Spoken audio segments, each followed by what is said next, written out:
Viewers, நேற்று விநாயகர் சதுர்த்தி முடிஞ்ச பிறகு எங்களுடைய கிச்சன் எப்படி இருக்குது பாருங்கள். விநாயகர் சதுர்த்தி செலிப்ரேஷனில் நான் பிஸி ஆகிட்டேன். அதனால் என்னுடைய கிச்சனை வந்து அப்படியே கவனிக்காமல் விட்டுட்டேன்.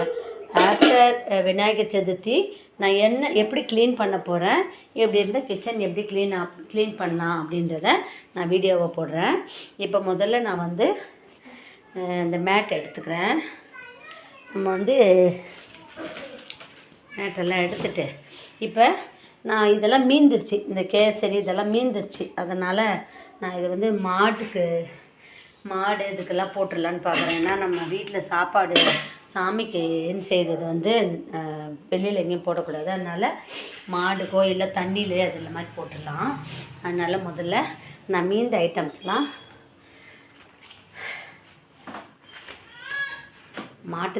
மாடு கழனி தண்ணியில் ஊற்றிடலான்னு பார்க்குறேன். ஏன்னா அது சாப்பிட்றோம்.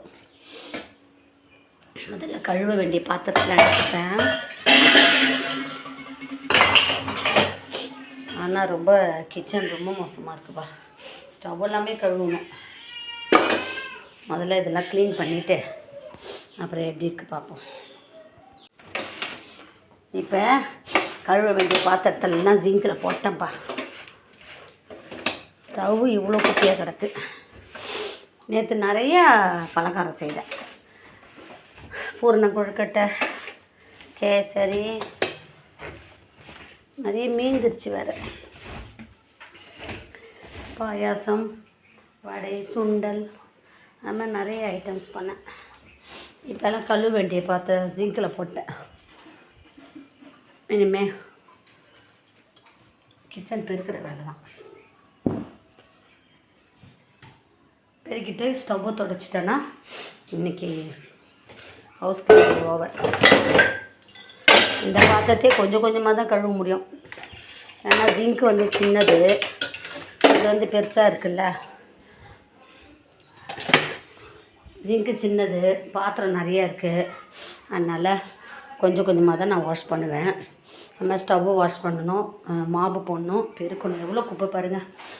ஒரு நேரம் கவனிக்கலை கிச்சனை, அவ்வளோ குப்பை வந்துடுச்சு. இந்த இலை மீந்துச்சு. இலையில் சாப்பாடு சாப்பிட்லாம்.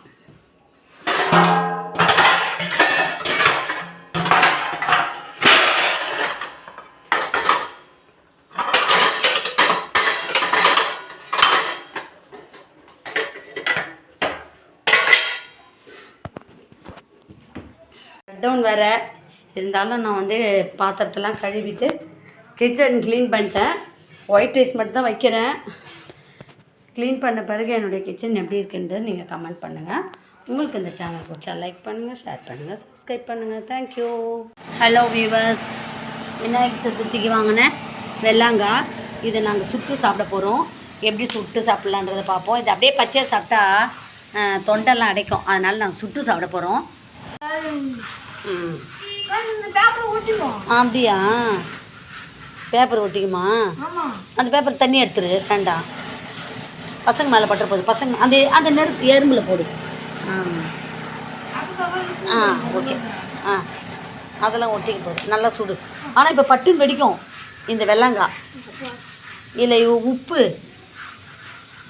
மிளகாத்தூள் போட்டு சுட்டு சாப்பிட்டோன்னு வச்சுக்க, சூப்பராக இருக்கும்.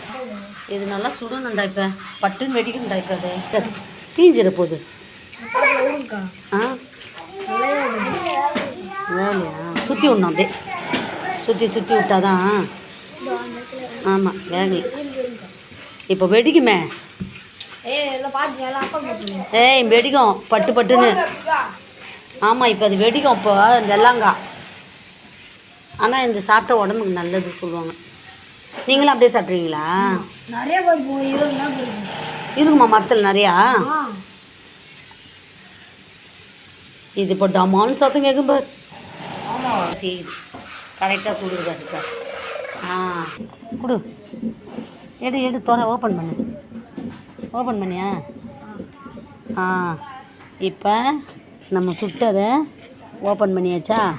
இனிமேல் இதில் தான் மிக்ஸ் பண்ணதை போடணும். உப்பு மிளகாத்தூள் மிக்ஸ் பண்ணோம்ல, அதை போடணும். இப்போ உள்ள அப்படியே இதுக்கும் தூவணும். தூவிட்டு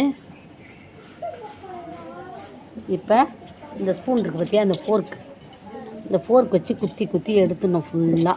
எடுத்து இப்போ இதில் வச்சு மிக்ஸ் பண்ணணும். அப்புறம் இந்த சிட்டி சைட்லலாம் அந்த வெள்ளாங்காவை அப்படியே வேஸ்ட் பண்ணிடுவாங்க. ஆனால் கிராமத்து சைடில் அப்படியே பச்சையாகவே சாப்பிடுவாங்க. நான் வந்து சுட்டு சாப்பிட்லான்ட்டு சுட்டு இந்த மாதிரிங்க மிளகாத்தூள் உப்பு கூட மிக்ஸ் பண்ணிக்கிறேன். எல்லாத்தையும் இந்த மாதிரி மிக்ஸ் பண்ணி சாப்பிடும்போது ரொம்ப டேஸ்ட்டாக இருக்கும். நம்ம விநாயகருக்கு படைச்சதை வேஸ்ட்டு பண்ணக்கூடாது, தூக்கி போட்டுறக்கூடாது. அதனால் நாங்கள் இந்த மாதிரி செய்து சாப்பிட போகிறோம். இப்போ டேஸ்ட்டு பார்க்கலாமா?